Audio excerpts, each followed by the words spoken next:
Hi guys, it's Celtic here, and here is part 4 of the PS3, Xbox 360 Limited Edition and Collector's Edition. To start off, we have the Alien vs. Predator Collector's Edition. Pretty much you got the box here. Got a steel book with a plastic sleeve over it. You got the hardbook comic book. It was not too bad.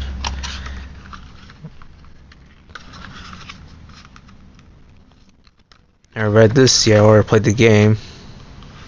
About that in the near future. Also come with this little graphic card here, as well as a patch. And here we got a face hugger that comes with it. The issue with this collector's edition is pretty much when it first shipped out, apparently the face hugger coming broken, specifically the tail, and it will come in 2 pieces or 3. And I was pretty much fortunate enough to get one unharmed and undamaged, so I'm grateful for that. Ugly little guy. However, there was a price for it when I got on Amazon for starting off.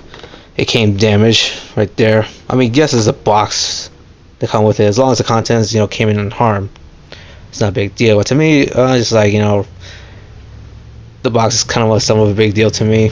I know it's kind of stupid, but it's the little things that counts to me. Especially when dealing with Amazon, it felt like a good service. It would, have quality packaging, but it didn't. And as you notice here, some ripped and more dents right there, so I was already displeased with it, and I was pretty much going to file a complaint with them and ask for the refund. But the thing is, it was on a good deal for $50, I believe, and there were others that on Amazon that were selling, and the highest one I noticed next to it was $80.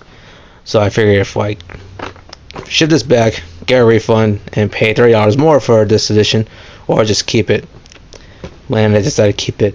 Now, that's not one of the downfalls I have by getting this edition. Unfortunately, the game did not turn out to actually read on the 360. Especially installing it didn't do nothing whatsoever. So the disc is unreadable, but that's the one thing I have a problem with this edition. But other than that, I'm happy having this edition in my collection. Here we have Duke Nukem Forever Balls of Steel edition, and as you can tell, there's like a lot of content that come with it. Obviously you got the game, it's art book, pretty much all the history, which pretty much it says in the front of the cover here. Very thick art book, not too bad. Got a small comic that goes with it. Certificate of authenticity. Dice, some poker chips, a couple of them, small pack of mini cards there. Got your paper foldable of Duke Nukem, kind of lame, but hey, it is what it is. And seems like maybe 1 or 2 postcards of Duke Nukem. Despite being a bad game, I kind of enjoyed it, not too bad. Here we have Mortal Kombat Collector's Edition. Got your bookends here of Scorpion and Sub-Zero. Very nicely detailed. I like that.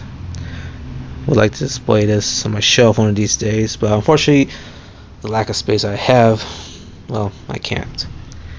Here we got the art book. There's a sleeve of it. Scorpion on the front and the back. Got the logo. Very nicely textured cover for the art book.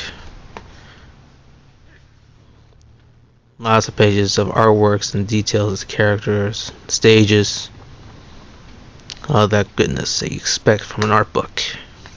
Love it. Over here we have The Walking Dead, the game by Telltale Games, which includes the Compendium 1, which is a very thick book that contains maybe the first 45 or 48 issues, I forget, but it's going to be quite a read. And this is one of the limited editions, collector's editions, that was very, very limited, aside from Borderlands 2 Ultimate Loot Chest. And it was very limited, and I'm glad I actually reserved this and picked this one up, because again, it was very limited, despite having exclusive artworks from the Compendium, the game, as well as this sleeve here, and this case that stored it with some little artwork of the zombies. Great game despite for anyone who's fans of The Walking Dead or not a fan at all, it's a great game. It's one of the best games of 2012, and I highly recommend people playing the game. Here we have the Halo 3 Legendary Edition, as you probably noticed from part 2, I believe, that I have the limited edition, and yet that limited edition I got after I got the Legendary Edition. Why did I get the Legendary Edition? Or no, I'm sorry. Why did I get the limited edition in the first place when I have the Legendary Edition? I pretty much got it just for, well, 10Ks for one, and the so-called art book that came with it. Waste of money, perhaps, but I got it used for $20, so it's not too bad. And I got two versions, two copies of the same game of Halo 3. Well, 3, because I already got the other standard edition.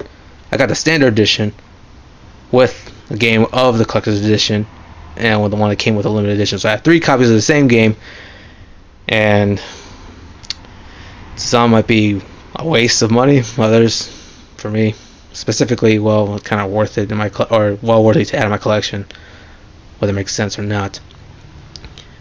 Came with the box sleeve, the box that came with the contents.